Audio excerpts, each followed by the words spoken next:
जय श्री कृष्णा। आप सभी को श्राद्ध पक्ष के 13वें दिन की त्रयोदशी के श्राद्ध की ढेरों शुभकामनाएं। प्रिय दर्शकों, आज आप सभी त्रयोदशी का श्राद्ध कर्म कर रहे हैं और आज आपको अवश्य ही सुनना चाहिए श्रीमद् भागवत गीता का 7वां अध्याय। श्रीमद् भागवत गीता का 7वां अध्याय आपके पितरों की तृप्ति और उनके कल्याण के लिए सर्वोत्तम कहा गया है। शास्त्र कहते हैं कि यदि गीता के 7वें अध्याय का श्रवण करके और उसका पुण्य अपने पितरों को अर्पित किया जाए तथा जो विधि यहाँ बताई जा रही है उससे उनका तर्पण किया जाए उस जल के द्वारा, तो आपके पितरों को अनंत तृप्ति प्राप्त होती है। यदि वो कहीं किसी घोर नरक में भी हो तो वहाँ भी उनको संतुष्टि प्राप्त होती है। इसीलिए शास्त्रों में गीता के 7वें अध्याय को अत्यंत ही कल्याणकारी कहा गया है तथा मुक्तिदायिनी कहा गया है। यह मुक्ति का मार्ग प्रशस्त करता है। यूँ तो श्रीमद् भागवत गीता के सभी अध्यायों का अपना अलग महत्व है और पितृकर्म के लिए सभी सहायक सिद्ध होते हैं, परंतु गीता के 7वें अध्याय की महिमा ही अलग है। इसीलिए आज के इस वीडियो में हम सुनेंगे श्रीमद् भागवत गीता का 7वां अध्याय बहुत ही सरल भाषा में।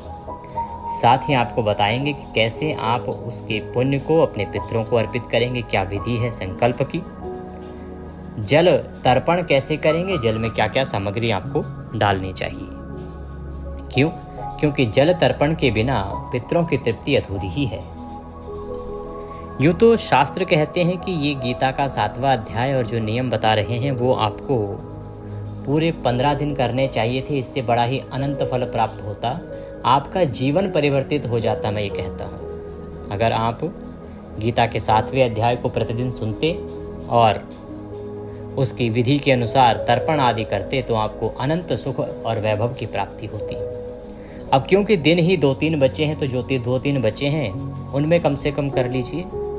अमावस्या पर तो हर हाल में करना चाहिए, केवल इसी अमावस्या पर नहीं, प्रति माह जो अमावस्या आती है उस अमावस्या पर आपको श्रीमद् भागवत गीता के 7वें अध्याय का श्रवण करना चाहिए और बताई गई विधि से उनका जल तर्पण आदि करना चाहिए। अगर आप अधिक ना कर पाएं तो 4 तिथियां कही गई हैं महीने में। 2 एकादशियां आती हैं, शुक्ल पक्ष कृष्ण पक्ष की, एक पूर्णिमा और एक अमावस्या। इन 4 तिथियों पर नियम बना लीजिए कि आप प्रति माह गीता के 7वें अध्याय को सुन के उसका पुण्य पितरों को अर्पित करेंगे। देखिएगा आपके जीवन के जो संकट हैं वो धीरे धीरे समाप्त होने लगेंगे।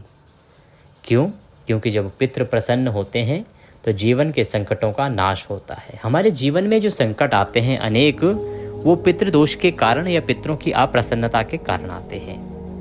जैसे आपके पितृ यदि अतृप्त हैं और दोष आपको लगा हुआ है, नाराज हैं आपसे, तो उस अवस्था में आपका काम धंधा चौपट हो जाता है। आप एक एक पैसे के लिए, रुपए के लिए दर दर की ठोकरें खाने पे मजबूर हो जाते हैं। यहाँ तक कि आप पति पत्नी के बीच में झगड़े शुरू हो जाते हैं, परिवार में फूट कलह की स्थिति उत्पन्न हो जाती है। ये सब पितृदोष के सूचक हैं। तो इससे बचना है तो आपको अवश्य ही गीता का 7वां अध्याय सुनना चाहिए और सुन के विधि विधान से उसका पुण्य पितरों को अर्पित करना चाहिए। आइए अब हम गीता का 7वां अध्याय श्रवण करेंगे। आपसे निवेदन है कि वीडियो यदि थोड़ा सा भी उपयोगी लगे तो कृपया एक बार लाइक अवश्य कर दीजिएगा। परमेश्वर वासुदेव की कृपा प्राप्त करने के लिए कमेंट बॉक्स में अवश्य लिखिएगा, जय पितृदेव, भगवान वासुदेव उन्हें गोलोक में स्थान दें, तो आपको अवश्य लिखना चाहिए जय श्री कृष्ण। आप देख रहे हैं देवभूमि ज्योतिष संस्थान का प्रतिष्ठित यूट्यूब चैनल देवभूमि धार्मिक। हम यहाँ पर सभी व्रत और त्योहारों की सही शास्त्रीय जानकारी प्रदान करते हैं। ज्योतिष शास्त्र और पंचांग के आधार पर बताते हैं कि कौन सी तिथि कब है, व्रत आदि कब करना है, क्या विधि है, क्या नियम है। यदि आप सभी व्रत और त्योहारों की सही जानकारी पाते रहना चाहते हैं तो कृपया चैनल को सब्सक्राइब करें और बेल आइकन को प्रेस करें। आइए प्रिय भक्तों, अब हम आज का अध्याय आरंभ करते हैं। आपको सुबह स्नान आदि से निवृत्त होकर स्वच्छ वस्त्र धारण करके एक लोटा लेना है, तांबे का या पीतल का। उसमें पहले गंगा जल भरिए, फिर शुद्ध जल भरिए, थोड़े से काले तिल उसमें अवश्य डालिए, एक तुलसी का पत्ता डालिए, सफ़ेद फूल डाल सकते हैं। इस प्रकार से लोटे में सारी सामग्री भर के शुद्ध जल के साथ, और आप उसको अपने सामने रखिए। आसन लगा के दक्षिण दिशा की ओर मुख करके बैठ जाइए और गीता के 7वें अध्याय का श्रवण कीजिए। सुनने के बाद किस प्रकार से इस जल से तर्पण करना है और कैसे किस विधि से आप यह पुण्य अपने पितरों को अर्पित करेंगे, यह आपको पाठ के बाद बताएंगे। पहले हम गीता का 7वां अध्याय सुनते हैं और अध्याय की पूर्णता पे फिर बताएंगे कि पाठ के बाद करना क्या है। भगवान श्री कृष्ण के चरणों में मन को लगाएं। बोलिए श्री कृष्ण भगवान की जय। आइए अब हम आरंभ करते हैं। अथ श्रीमद्भागवत पुराण सप्तमो अध्यायः। श्री भगवान वाच। श्री भगवान बोले, हे पार्थ, अनन्य प्रेम से मुझ में आसक्त चित्त तथा अनन्य भाव से मेरे परायण होकर योग में लगा हुआ तू जिस प्रकार से संपूर्ण विभूति, बल, ऐश्वर्य आदि गुणों से युक्त सबके आत्मरूप मुझको संशय रहित जानेगा, उसको सुन। भगवान कहते हैं कि हे अर्जुन, तुम्हारा मेरे प्रति जो प्रेम है वह अनन्य है। तुम्हारी जो भक्ति है, तुम्हारी जो भक्ति परायणता है मेरे प्रति, वह निश्चित रूप से बहुत उत्तम है। अब मैं तुम्हें जो बताने जा रहा हूँ, इससे तुम मेरे विषय में जान पाओगे कि मैं कौन हूँ और यह संसार कैसे चलता है, यह जीवात्मा कैसे चलती है और मनुष्य का क्या कर्तव्य है, उसे क्या करना चाहिए। तुम निश्चित रूप से संशय रहित यह जान पाओगे कि सभी बल, ऐश्वर्य गुणों से युक्त सबके आत्मरूप मैं ही समाहित हूँ। मैं तेरे लिए इस विज्ञान सहित तत्व ज्ञान को संपूर्णतया कहूँगा, जिसको जानकर संसार में फिर और कुछ भी जानने योग्य शेष नहीं रह जाता। कि हे अर्जुन, विज्ञान सहित जो संपूर्ण तत्व ज्ञान है ना, इसको मैं पूर्ण रूप से तुम्हें कहूँगा और इस प्रकार से इतना कुछ बताऊंगा कि इसको सुन लेने के बाद इस संसार में कुछ भी जानने योग्य बचेगा ही नहीं।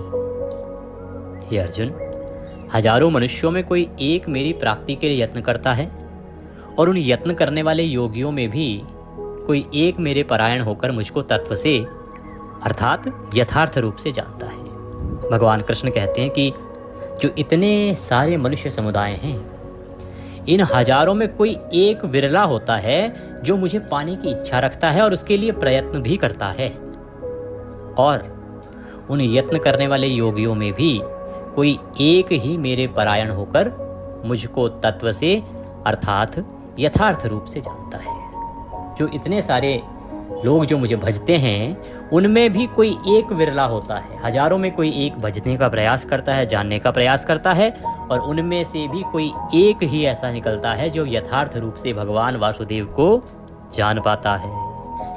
भगवान कहते हैं कि पृथ्वी, जल, अग्नि, वायु, आकाश, मन, बुद्धि और अहंकार, इस प्रकार यह 8 प्रकार से विभाजित मेरी प्रकृति है। ये 8 प्रकार की मेरी प्रकृति है। यह 8 प्रकार की भेदों वाली जो प्रकृति है, इसको अपरा अर्थात जड़ प्रकृति कहते हैं। और हे महाबाहु, इससे दूसरी को, जिससे ये संपूर्ण जगत धारण किया जाता है, मेरी जीव रूपा परा अर्थात चेतन प्रकृति कहते हैं। हे अर्जुन, तू ऐसा समझ कि संपूर्ण भूत इन दोनों प्रकृतियों से ही उत्पन्न होने वाले हैं। कि ये जो 2 प्रकार की प्रकृतियां मैंने बनाई हैं, इस संपूर्ण समुदाय में, इस भूमंडल पर जितने भी जीव उत्पन्न होते हैं, वो इन दोनों प्रकृतियों के कारण ही और इन दोनों प्रकृतियों में ही उत्पन्न होते हैं। और मैं संपूर्ण जगत का प्रभव तथा प्रलय अर्थात संपूर्ण जगत का मूल कारण हूँ। भगवान कृष्ण कहते हैं कि अर्जुन, ये जो संपूर्ण जगत है, इसका प्रभव तथा प्रलय और पालक मैं ही हूँ। अर्थात मेरे द्वारा ही यह सृष्टि उत्पन्न होती है, मेरे द्वारा ही इसका संचालन होता है और मैं ही प्रलय करता हूँ। इस प्रकार से इस संपूर्ण जगत का मूल कारण तो मैं ही हूँ। मेरे कारण ही ये सृष्टि है। अगर मैं ना हूँ तो ना ये सृष्टि होगी, ना इसका पालन होगा, ना इसका प्रलय होगा। हे धनंजय, मुझसे भिन्न दूसरा कोई भी परम कारण नहीं है। यह संपूर्ण जगत सूत्र में सूत्र के मणियों के सदृश मुझ में गुथा हुआ है। हे अर्जुन, इस सृष्टि के होने का, इस ब्रह्मांड के होने का, इस भूमंडल के होने का मेरे अतिरिक्त दूसरा कोई भी कारण नहीं है। ये संपूर्ण जगत सूत्र में सूत्र के मणियों के सदृश अर्थात जैसे मणियों की माला जो गुथी रहती है, उसी प्रकार से यह संपूर्ण संसार मेरे भीतर गुथा हुआ है, मेरे अंदर गुथा हुआ है। हे अर्जुन, मैं जल में रस हूँ और चंद्रमा तथा सूर्य में प्रकाश हूँ। कि जल जो पीते हैं उसमें जो रस होता है वह रस मैं ही हूँ, और चंद्रमा और सूर्य जिस प्रकाश से चमकते हैं, प्रकाशवान होते हैं, वह प्रकाश भी तो मैं ही हूँ। अर्थात सूर्य और चंद्रमा, इनको जो प्रकाश मिला है, तेज पुंज जो है इनका, वह भगवान वासुदेव ही हैं। संपूर्ण वेदों में ओंकार हूँ और आकाश में शब्द तथा पुरुषों में पुरुषत्व। कि हे अर्जुन, वेदों में जिस ओंकार का वर्णन आता है वह एक ओंकार भी मैं ही हूँ, और आकाश में जो शब्द गुंजायमान होते हैं वो भी भगवान वासुदेव ही हैं, तथा पुरुषों के अंदर जो पुरुषत्व होता है ना, वह पुरुषत्व कोई और नहीं, स्वयं नारायण ही होते हैं। कहते हैं कि मैं पृथ्वी में पवित्र गंध और अग्नि में तेज हूँ, तथा संपूर्ण भूतों में उनका जीवन हूँ, और तपस्वियों में तप हूँ। कि हे अर्जुन, ये जो पृथ्वी है, इस पृथ्वी की जो मिट्टी में जो सुगंध आती है, वह सुगंध भी मेरे ही कारण आती है, मेरे होने से ही आती है। और अग्नि में जो तेज है, जिस तेज के कारण वह जला देती है, वह तेज भी मैं ही हूँ, तथा संपूर्ण भूतों में उनका जीवन हूँ, और तपस्वियों में तप हूँ। जितने भी ये प्राणी समुदाय हैं, जितना भी यह संसार है, इसमें जो जीवन है ना, वह मेरे ही कारण है।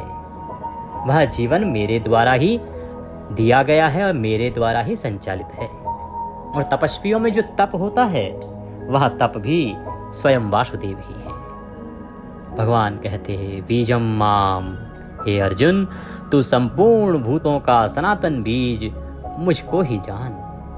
मैं बुद्धिमानों की बुद्धि और तेजस्वियों का तेज हूँ। कि जो संपूर्ण प्राणी समुदाय हैं, जितने भी जीव हैं, चाहे वो किसी भी योनि के जीव क्यों ना हो, सभी प्रकार के जो जीव हैं उनका बीज मुझको ही जान, अर्थात भगवान वासुदेव के द्वारा ही वो उत्पन्न हैं। कहते हैं कि मैं बुद्धिमानों की बुद्धि और तेजस्वियों का तेज हूँ। बुद्धिमानों के भीतर जो कुशाग्र बुद्धि है, वह बुद्धि भी भगवान वासुदेव ही हैं, और तेजस्वियों में जो तेज है वह भी कारण वासुदेव ही है। हे भरत श्रेष्ठ, मैं बलवानों का आसक्ति और कामनाओं से रहित बल अर्थात सामर्थ्य हूँ, और सब भूतों में धर्म के अनुकूल अर्थात शास्त्र के अनुकूल काम हूँ। ये अर्जुन, ये जो बलवानों के भीतर कामनाओं से रहित जो बल होता है ना, जिसे शुद्ध बल, पौरुष बल कहते हैं, सामर्थ्य कहते हैं, वह सामर्थ्य कोई और नहीं, स्वयं मेरे द्वारा ही प्रदत्त, और मैं ही उस सामर्थ्य के रूप में विद्यमान रहता हूँ। सब भूतों में धर्म के अनुकूल अर्थात शास्त्र के अनुकूल जो भी काम हैं, वो भी मेरे ही द्वारा या मेरे ही कारण संचालित होते हैं। उस रूप में भी एकमात्र मैं ही विद्यमान हूँ। और भी जो सत्वगुण से उत्पन्न होने वाले भाव हैं, जो रजोगुण से तथा तमोगुण से होने वाले भाव हैं, उन सबको तू मुझसे ही होने वाले हैं ऐसा जान, परंतु वास्तव में उनमें मैं और वे मुझ में नहीं है। कि अर्जुन, 3 प्रकार के जो गुण हैं, सत्वगुण, रजगुण और तमगुण, इनसे जो उत्पन्न होने वाले भाव हैं ना, उन सबको मुझसे ही होने वाले हैं ऐसा तुझे समझना चाहिए। परंतु वास्तविकता ये है कि वो तीनों गुण जो हैं वो ना तो तुम्हें मेरे भीतर मिलेंगे और ना ही उन तीनों गुणों में मैं समाहित हूँ। जिसके भीतर ये तीनों गुण होते हैं, भगवान वासुदेव उसके भीतर भी नहीं होते। इसीलिए वह मनुष्य जिसमें सत्य, रज, तम इन 3 गुणों के भाव होंगे, उसको भगवान वासुदेव कभी प्राप्त नहीं हो सकते। भगवान कहते हैं कि गुणों के कार्य रूप सात्विक, राजस और तामस, इन तीनों प्रकार के भावों से यह सारा संसार प्राणी समुदाय मोहित हो रहा है। कि जो सत्य, रज और तामस 3 प्रकार के जो भाव हैं, इन भावों ने एक प्रकार से मकड़ जाल बुन दिया है और ये सारा प्राणी समुदाय इसी से मोहित हो रहा है, इसी से खिंचा चला आता है, इसीलिए सदा इसी में डूबा रहता है। इन 3 जो भाव हैं, इन तीनों भावों का प्रभाव सदा मनुष्य पे रहता है। इसीलिए इन तीनों गुणों से परे मुझ अविनाशी को नहीं जानता। अब क्योंकि इन तीनों गुणों का ही प्रभाव उसके ऊपर है, ये तीनों गुणों में ही वह डूबा रहता है, इसीलिए वह परमात्मा अविनाशी श्री हरि विष्णु या कहें कि वासुदेव को नहीं जानता। क्यों? क्योंकि यह अलौकिक अर्थात अति अद्भुत त्रिगुणमयी मेरी माया बड़ी दुस्तर है। ये जो मेरी माया है ना, 3 गुणों वाली, सत रज तम 3 गुणों वाली जो मेरी माया है, यह बड़ी कठिन और चतुर है। ये किसी को निकलने नहीं देती मोहजाल से, सब पर मोहजाल का पर्दा डाल के रखती है। परंतु जो पुरुष केवल मुझको ही निरंतर भजते हैं, वे इस माया को उल्लंघन कर जाते हैं, अर्थात संसार से तर जाते हैं। कि हे अर्जुन, कुछ लोग ऐसे भी होते हैं जो इस माया के प्रभाव में नहीं आते और वो मुझे भजते हैं, और जो मुझे भजते हैं अर्थात जो भगवान वासुदेव को भजते हैं, उनका निश्चित ही कल्याण हो जाता है और वे इस संसार से पार हो जाते हैं, तर जाते हैं, जन्म मृत्यु के चक्र से छूट जाते हैं। माया के द्वारा जिनका ज्ञान हरा जा चुका है, ऐसे आसुर स्वभाव को धारण किए हुए मनुष्यों में नीच दूषित कर्म करने वाले मूढ़ लोग मुझको नहीं भजते। हे अर्जुन, ये जो माया है ना, इसका पर्दा सभी के ऊपर पड़ा है, और इस माया के कारण ही उनका जो ज्ञान है उसका एक प्रकार से लोप हो गया है, या कहें कि हरण हो गया है, और इसीलिए उनका जो स्वभाव है वो असुरों जैसा हो गया है, राक्षसों जैसा हो गया है। ऐसे जो मनुष्य हैं वो नीच कर्म करते हैं, दूषित कर्म करते हैं, और जो नीच तथा दूषित कर्म करने वाले मूर्ख लोग हैं वो मुझको नहीं भजते, क्योंकि उनको तो भगवान प्रिय हो ही नहीं सकते, उनकी आसक्ति कहीं और ही होती है। हे भरतवंशियों में श्रेष्ठ अर्जुन, उत्तम कर्म करने वाले अर्थार्थी, आर्त, जिज्ञासु और ज्ञानी, ऐसे 4 प्रकार के भक्तजन मुझको भजते हैं।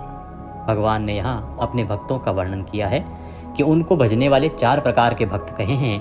अर्थार्थी, आर्त, जिज्ञासी और ज्ञानी, ऐसे जो 4 भक्त हैं, उनमें नित्य मुझ में एक ही भाव से स्थित अनन्य प्रेम भक्ति वाला ज्ञानी भक्त अति उत्तम है।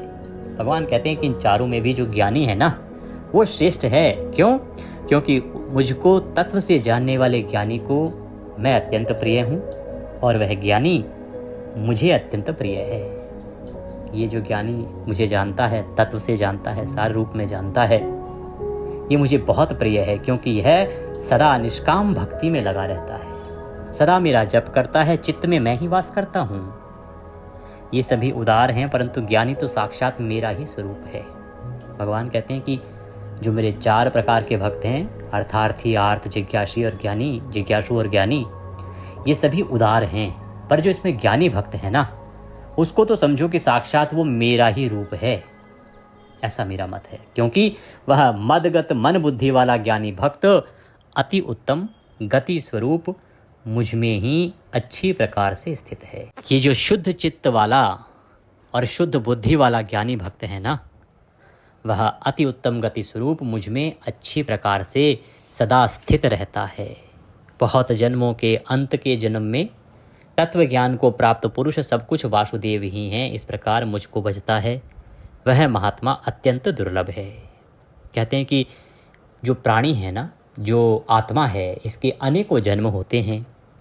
इन अनेकों जन्मों के बीत जाने के बाद जो उनके अंत के जन्म होते हैं, उन अंत के जन्मों में भी वह तत्व ज्ञान को प्राप्त नहीं कर पाता, और वो ये नहीं जान पाता कि सब कुछ वासुदेव ही है। इस सृष्टि के पालक, इसके बनाने वाले और इसके संहारक केवल उन्हीं के द्वारा सब कुछ होता है। ऐसा जो जीव आत्मा है वो अपने इतने सारे जन्मों में भी नहीं जान पाता, और जो मुझको इस प्रकार से भजे, अंत के जन्म में भी जान पाए, ऐसा महाआत्मा अत्यंत ही दुर्लभता से मिलता है। अर्थात कि ऐसी जीवात्मा बड़ी ही मुश्किल है मिल पाना, जो अंत में तो कम से कम प्रभु को जान पाए। उन भोगों की कामना द्वारा जिनका ज्ञान हरा जा चुका है, वे लोग अपने स्वभाव से प्रेरित होकर उस नियम को धारण करके अन्य देवताओं को भजते हैं, अर्थात पूजते हैं। कहते हैं कि जो मनुष्य हैं, उनका जो मन है वो कामनाओं में आसक्त है, वो कामनाओं में ही डूबे रहते हैं, और कामनाओं के कारण ही उनका जो ज्ञान है, उनका जो सोच विचार है, उनकी जो शुद्ध बुद्धि है, उसका हरण हो चुका होता है, क्योंकि कामनाएं उनके ऊपर हावी होती हैं, और वो उसी भाव से प्रेरित होकर उस नियम को धारण करके अन्य देवताओं को भजते हैं। क्यों? क्योंकि सभी मनुष्यों की अपनी कामना है। कोई स्त्री चाहता है, कोई धन चाहता है, कोई सुख वैभव चाहता है, कोई संतान चाहता है, कोई अच्छा मकान चाहता है, कोई अच्छी नौकरी चाहता है, कोई रुतबा, पैसा, कोई ऊंची पोस्ट चाहता है। सबकी अपनी कामना है। भक्ति दो प्रकार की होती है प्रिय दर्शकों, सकाम और निष्काम। परंतु आज के समय पर जो भक्ति हो रही है वह मुख्य रूप से सकाम ही हो रही है, क्योंकि किसी कामना की सिद्धि के लिए ही भक्ति हो रही है। भगवान के दर्शन के लिए जाते हैं, क्यों? कामना लेके, प्रभु मेरी ये इच्छा पूरी कर दो। अमुक स्थान पे जाएंगे, भगवान की पूजा करेंगे, क्यों? प्रभु मेरी ये इच्छा पूरी कर दो, भगवान मेरी ये इच्छा पूरी कर दो। तो जो मनुष्य है उसके अंदर अनेकों प्रकार की कामनाएं हैं और उन कामनाओं की पूर्ति के लिए वो अलग अलग देवताओं को भजता है। भगवान कहते हैं कि मनुष्य को लगता है कि मेरी इस कामना की पूर्ति ये अमुक देवता करेगा, तो वो उसको भजने लग जाता है। जब लगता है कि इस कामना की पूर्ति वो करेगा, तो वो उसको भजने लग जाता है। इसीलिए वो जो है उन्हीं देवताओं में आसक्त चित्त हो जाते हैं, अपना चित्त लगा देते हैं और उन्हीं को भजते हैं और पूजते हैं। अब जो सकाम भक्त जिस जिस देवता को जिस रूप में श्रद्धा से पूजना चाहता है, उस भक्त की श्रद्धा को मैं उसी देवता के प्रति स्थिर कर देता हूँ। भगवान कहते हैं कि जब मैं देखता हूँ कि ये इस देवता को पूजना चाहता है, तो मैं भी कुछ ऐसा करता हूँ जिससे कि उसकी भक्ति उसी देवता में और अधिक प्रगाढ़ हो जाती है, मजबूत हो जाती है और वो उसी देवता में आसक्त चित्त होकर उसी को भजता रहता है। ऐसा कैसे होता है, ऐसा क्यों करते हैं या क्या करते हैं भगवान? भगवान कहते हैं कि वह पुरुष उस श्रद्धा से युक्त होकर उस देवता का पूजन करता है। उसमें जो श्रद्धा जागृत हुई है देवता के प्रति, उस कामना की पूर्ति के लिए वो उस देवता को भजता है और उस देवता के द्वारा मेरे द्वारा विधान किए हुए उन इच्छित भोगों को निसंदेह प्राप्त करता है। और फिर उसकी कामना की पूर्ति होती है, उसको भोग प्राप्त होते हैं, परंतु वो जो भोग हैं वो मेरे द्वारा ही निर्धारित रहे होते हैं, उस देवता के द्वारा नहीं होते।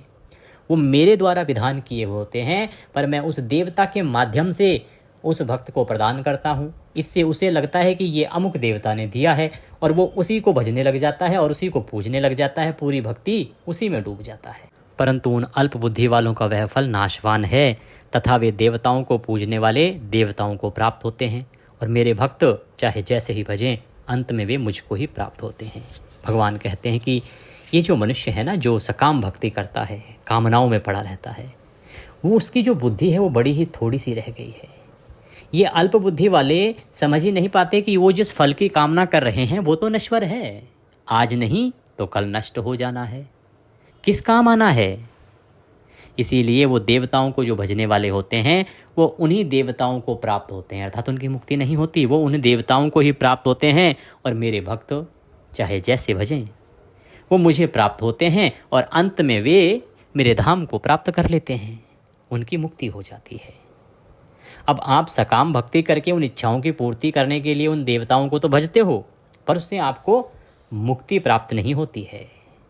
भगवान कहते हैं कि बुद्धिहीन पुरुष मेरे अनुत्तम अविनाशी परम भाव को न जानते हुए मन इंद्रियों से परे मुझे सच्चिदानंदन घन परमात्मा को मनुष्य की भांति जन्म कर व्यक्ति भाव को प्राप्त हुआ मानते हैं। कहते हैं कि ये जो मनुष्य है ना, इसकी बुद्धि जो है ना उसका हरण हो चुका है, इसकी जो मन इंद्रियां हैं उन पर इसका काबू ही नहीं, नियंत्रण ही नहीं है। ये मुझे सच्चिदानंदन घन परमात्मा को समझता ही नहीं है। इसको लगता है कि मैं भी जैसे मनुष्य जन्म लेता है और जन्म लेकर मृत्यु को प्राप्त होता है, वैसे ही व्यक्ति भाव को प्राप्त हुआ हूँ। अपनी योग माया से छिपा हुआ मैं सबके प्रत्यक्ष नहीं होता, इसलिए वह अज्ञानी जन समुदाय मुझे जन्म रहित अविनाशी परमेश्वर को नहीं जानता, अर्थात मुझको जन्मने और मरने वाला समझता है।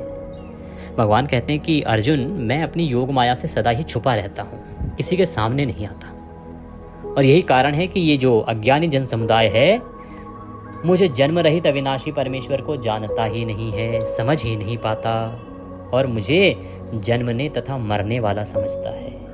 हे अर्जुन, पूर्व में व्यतीत हुए और वर्तमान में स्थित तथा आगे होने वाले सब भूतों को मैं जानता हूँ, परंतु मुझको कोई भी श्रद्धा और भक्ति रहित पुरुष नहीं जानता कि आगे क्या होने वाला है, क्या हो रहा है और क्या होगा।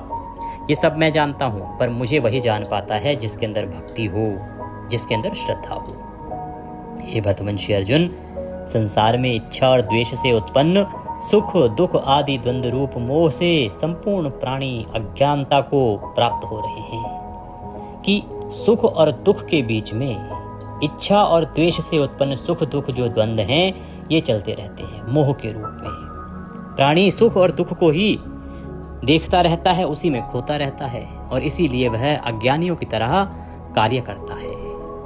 परंतु निष्काम भाव से श्रेष्ठ कर्मों का आचरण करने वाले जिन पुरुषों का पाप नष्ट हो गया है वे राग द्वेष जनित द्वंद्व रूप मोह से मुक्त दृढ़ निश्चयी भक्त मुझको सब प्रकार से भजते हैं।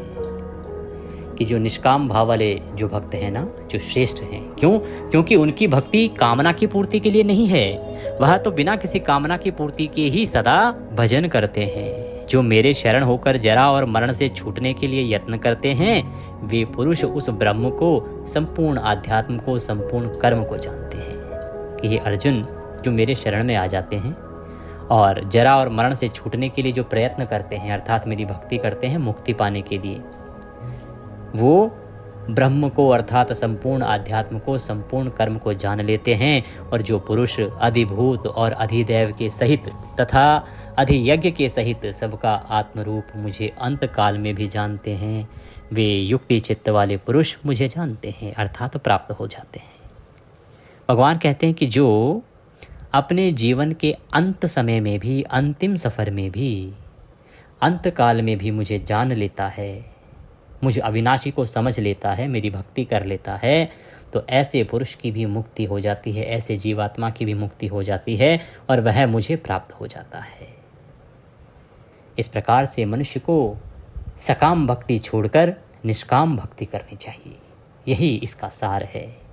ओम तत्सद इति श्रीमद्भागवत गीता उपनिषत्सु ब्रह्म विद्यायाम योगशास्त्रे श्री कृष्ण अर्जुन संवादे ज्ञान विज्ञान योगो नाम सप्तमो अध्यायः संपूर्णः। बोले कृष्ण भगवान की जय। अब आप संकल्प करेंगे, लोटे को हाथ में उठा लीजिए, भगवान वासुदेव से प्रार्थना कीजिए कि प्रभु हमने जो गीता का 7वां अध्याय सुना है इसका संपूर्ण फल हम अपने अमुक पितरों को अर्पित करते हैं। जिनको भी आप अर्पित करना चाहते हैं, अन्यथा बोलिए सभी पितरों को अर्पित करते हैं। या अगर आप किसी श्राद्ध वाले दिन कर रहे हैं तो अपने उस दिन जिसका श्राद्ध है उसको हम ये संपूर्ण फल अर्पित कर रहे हैं, ये उन्हें प्राप्त हो, इससे वो तृप्त हो और मुक्त हो। संकल्प कीजिए और फिर जो जल है लोटे में उससे तर्पण कीजिए। एक बड़ा पात्र ले लीजिए और आपका जो सीधा हाथ होता है ना, इसमें अंगूठा और उंगली के बीच का जो क्षेत्र है इसे तर्पण क्षेत्र कहते हैं। वहाँ से जल को गिराते हुए तर्पण कीजिए और मंत्र बोलेंगे ओम ह्रीं श्रीं क्लीं स्वधा देव्यै स्वाहा। ओम ह्रीं श्रीं क्लीं स्वधा देव्यै स्वाहा। यह मंत्र आप बोलते हुए तर्पण कीजिए और पितरों से निवेदन कीजिए कि हे मेरे पितरों, गीता के 7वें अध्याय का पुण्य ग्रहण करो, यह जल तर्पण स्वीकार करो और प्रसन्न हो, प्रसन्न हो, प्रसन्न हो। तर्पण करके यह जल आप पीपल में दीजिएगा। अमावस्या तो रविवार ही है, तो रविवार के दिन कभी भी पीपल में ना दें, बरगद में दे सकते हैं या अन्य किसी पौधे में दे सकते हैं। बिल्व पत्र और तुलसी पत्र में अर्थात तुलसी में नहीं देना है, बाकी किसी पौधे की जड़ में डाल सकते हैं, बस पैरों में ना आए किसी के, इसका ध्यान रखिएगा। कुतुब काल के समय अगर आप यह जल अर्पित करते हैं तो उत्तम कहा गया है, परंतु अगर आपको सुबह कार्यालय जाना है, काम पे जाना है, तो सुबह सूर्योदय के बाद कभी भी इस कर्म को कर सकते हैं। रात्रि को नहीं करना है और सायंकाल को यह जल तर्पण श्राद्ध कर्म आदि नहीं किया जाता है। वीडियो थोड़ा भी अच्छा लगे तो लाइक कीजिएगा। दक्षिणा स्वरूप यदि आप भेजना चाहते हैं तो आपके स्क्रीन पर नंबर आ रहा है, उस पर भेज सकते हैं। प्रयास कीजिए कि जो QR कोड है ना उसको स्कैन करके उसी पर आप पेमेंट दक्षिणा आदि करें, क्योंकि इस पर फेल नहीं होती है, नंबर पर कई बार फेल हो जाती है। अगर पूछना चाहते हैं, कुछ कहना चाहते हैं तो कमेंट बॉक्स में लिख के पूछ सकते हैं। व्हाट्सएप के माध्यम से जुड़ सकते हैं। कुंडली आदि यदि कुछ दिखाना चाहते हैं तो समय बुक करके और उसके लिए भी आप मिल सकते हैं या ऑनलाइन के माध्यम से अपनी कुंडली दिखा सकते हैं, बनवा सकते हैं। भगवान सब पर कृपा करें। हरे कृष्ण।